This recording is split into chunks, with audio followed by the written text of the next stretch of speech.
वक्फ के जो ड्राफ्ट करने वाले लोग थे, जो उन्होंने बिल ड्राफ्ट किया था, उनमें मैक्सिमम लोग वो थे जिनको वक्फ के बारे में जानकारी नहीं थी। और मैं एक बात बहुत दावे के साथ कहता हूं कि 90% लोग ये नहीं बता पाएंगे, मुसलमान के अलावा, कि पाकी और नापाकी क्या होती है। तो आप वक्फ को क्या जानेंगे? ये जो बार बार कह रहे हैं कि मुस्लिम में सदस्य, गैर मुस्लिम सदस्य शामिल होने चाहिए, नहीं होने चाहिए, वक्फ को मुसलमान समझता है, जानता है, इसकी जो जरूरत है उसको पहचानता है, इसलिए इस बात को कहा जा रहा है। वरना सारा प्रबंधन जो वक्फ बोर्ड का है वो तो सरकारों के ही हाथ में है। लेकिन इसमें जो सबसे बड़ी बात है कि बार बार ये शोर मच रहा है, जेडीयू भी कहती है, टीडीपी भी कहती है और सहयोगी दल भी कहते हैं कि हमने वक्फ बाय यूजर को खत्म कराने का काम कर दिया। माननीय अध्यक्ष जी, मैं इसकी धारा 3R1 को, जिसके अंदर वक्फ बाय यूजर था, उसको हटा दिया गया और क्या शामिल किया गया, मैं ये पढ़ करके बता रहा हूं। ये बिल है, इसके अंदर लिखा है, परंतु वक्फ संशोधन अधिनियम 2025 के प्रारंभ पर या उसके पूर्व उपयोगकर्ता द्वारा वक्फ के रूप में रजिस्ट्रीकृत संपत्तियों को उपयोगकर्ता द्वारा विद्यमान वक्फ इसके वक्फ संपत्ति के रूप में बना रहेगा, सिवाय, बस आगे आ गया काम, सिवाय संपत्ति पूर्णतः या भागतः विवादाग्रस्त है या कोई सरकारी संपत्ति है। माननीय सभापति महोदय, 2005-6 में विभिन्न राज्य के बोर्डों द्वारा सच्चर कमेटी के समक्ष ये कहा गया, दिल्ली में 316, राजस्थान में 60, कर्नाटक में 42, मध्य प्रदेश में 53, उत्तर प्रदेश में 60, उड़ीसा में 53 ऐसी प्रॉपर्टी हैं जिनके ऊपर सरकार के कब्जा किया हुआ है। इसके बाद जब ये लागू हो जाएगा तो इसके ऊपर से वक्फ का अधिकार खत्म हो जाएगा। दूसरी चीज मैं कहना चाह रहा था, जब आपने सिवाय संपूर्ण और पूर्णतः लिखा और या भागतः लिखा, तो आपने पूरी तैयारी कर करके लिखा। उत्तर प्रदेश इसका सबसे बड़ा उदाहरण है। उत्तर प्रदेश में 11,400 हेक्टेयर लैंड वक्फ की, 14,000 हेक्टेयर में से 14,500 में से 11,500 हेक्टेयर लैंड को सरकारी घोषित कर दिया गया है। 78% लैंड को सरकारी बता दिया गया है। और सरकारी लैंड कौन सी है? उसमें इमामबाड़ा है, उसमें प्राचीन मस्जिदें हैं, उसमें 500-500 साल के पुराने कब्रिस्तान हैं, उसमें ईदगाहें हैं, गांव-गांव के अंदर बनी हुई मसाजिद हैं। और आप कह रहे हैं कि आपने वक्फ बाय यूजर खत्म करा दिया। ये इतना बड़ा हथियार दे दिया कि आप जाइए, लड़ते रहिए।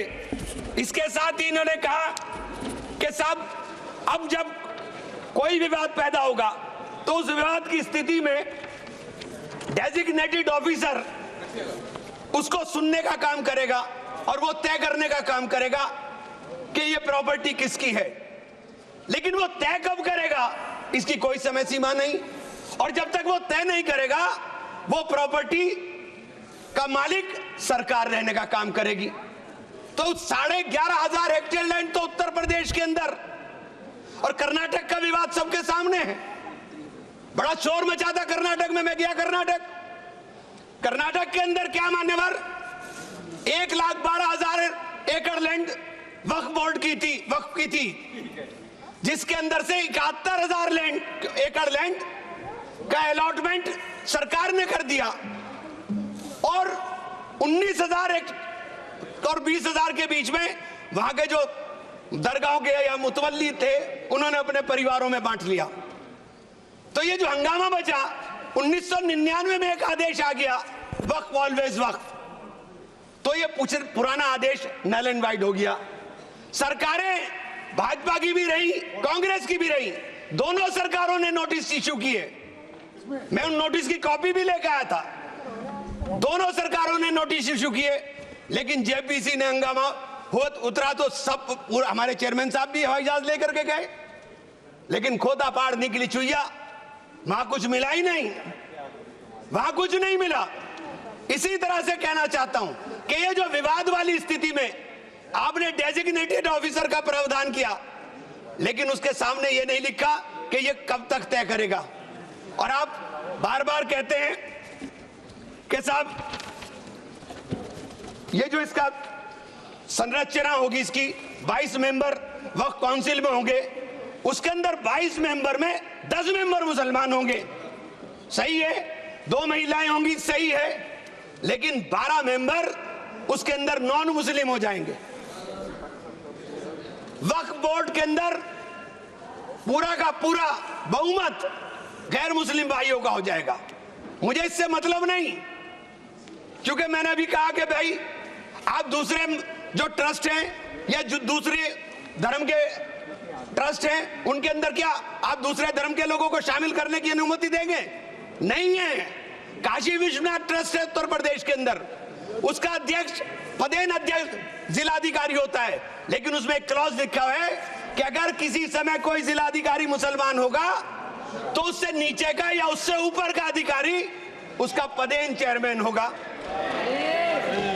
आप मुसलमान के ऊपर यह शर्त लागू करते हैं, आप मुसलमान के ऊपर यह शर्त लागू करते हैं कि इसके ऊपर लिमिटेशन एक्ट विधेयक के खंड 40A की धारा 107 जो वक्फ संपत्तियों की समय सीमा को अधीन करता था, लिमिटेशन एक्ट लागू करता था, आपने हटा करके 108 और इससे 41 में 108 और 108A को हटा दिया।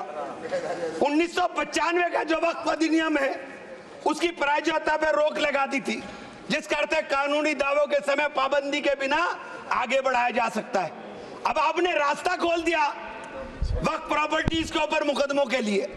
जो वक्फ प्रॉपर्टी पर कब्जा बैठ करे हुए लोग हैं, अब वो कब्जा धारक जाकर के एडवर्स पोजेशन का दावा कर सकता है और मालिकाना हक हासिल करने की बात कर सकता है। आपने जो अपराध करने वाले लोग हैं, जो कब्जा करने वाले लोग हैं, वो पहले गैर जमानती हुआ करता था, आपने उसे जमानती कर दिया, आपने उसे अधिकार दे दिया कि तुम कुछ भी करो, तुम्हें जमानत तुम कराने की जरूरत नहीं है। तो आपने तो पूरा का पूरा खुला मैदान उसके सामने खड़ा कर दिया। आपने बार बार कहा कि हम लोग मुसलमानों के हक की बात कर रहे हैं। आप मुझे एक ट्रस्ट बता दिए, कोई दूसरा, कोई एक संस्था बता दीजिए जिसके अंदर जो धार्मिक के नाम पर हो और उसके अंदर लिमिटेशन एक्ट ना हो। हमारे ऊपर से हटा रहे हैं, हमारे ऊपर से हटा रहे हैं, बाकी सबको छूट मिलेगी। और ये छूट भी टेम्परेरी है, क्योंकि आपके कानून के जरिए नजर सब समुदाय के जो जमीनें हैं, जो ट्रस्टों के पास पैसा है, उसके ऊपर लगी हुई है। हमारी जमीन, ये बार बार वामसी पोर्टल का जिक्र हो रहा था, वामसी पोर्टल में प्रॉपर्टी 4,90,000 से एकदम मंत्री जी ने, माननीय मंत्री जी ने कहा 7 लाख कुछ चली गई। तो ये प्रॉपर्टी कोई वक्त नहीं की गई किसी ने। ये जो वामसी पोर्टल के ऊपर दर्ज हुई संपत्ति, कब्रिस्तान के अंदर वसूगा, एक प्रॉपर्टी वसूगा, एक प्रॉपर्टी मस्जिद, एक प्रॉपर्टी में कब्र, एक ही प्रॉपर्टी की 3-3 4-4 बना दी। और आपने बता दिया कि वामसी पोर्टल ने, और 10 साल माने मंत्री जी, 10 साल का बहुत समय होता है।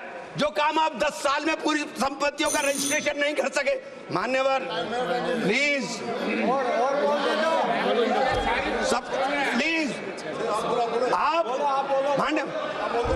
बोलो नहीं। वामसी पोर्टल पर आपने बार बार 10 साल में काम नहीं कर सके।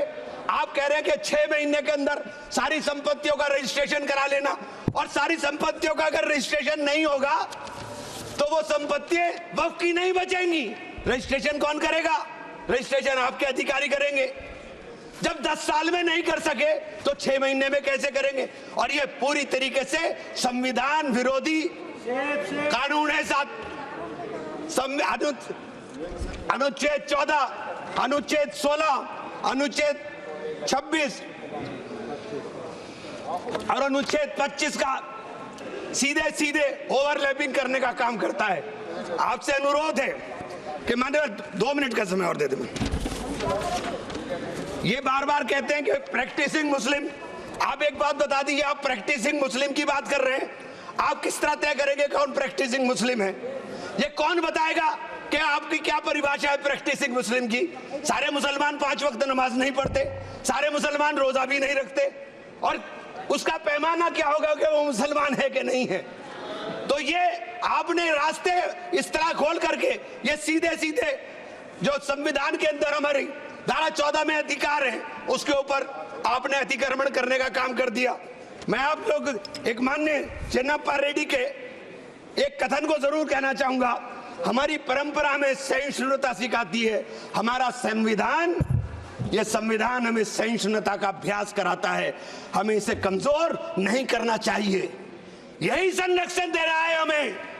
ये बाबा साहब के सपनों का संविधान है कि उन्होंने देश के अंदर रहने वाले प्रत्येक नागरिक को, जो गरीब से गरीब नागरिक है, उसको वो अधिकार दिया जो सामने बैठे हुए हमारे प्रधानमंत्री को होगा, वो ये अधिकार बाहर सड़क पर बैठे हुए एक मजदूर को होने का काम होगा। ये बाबा साहब का संविधान है, मान्यवर इसे कमजोर करने का काम। मैं आप हाथ जोड़कर विनती करता हूं, अभी हमें सौगाते मोदी मिली, एक सेकंड, हमें सौगाते मोदी मिली, हमें सौगाते मोदी में ईद की सवैयां नहीं चाहिए, हमें सौगाते मोदी में शिक्षा दे दीजिए, हमें सौगाते मोदी में रोजगार दे दीजिए, हमें सौगाते मोदी के अंदर मोहब्बत दे दीजिए।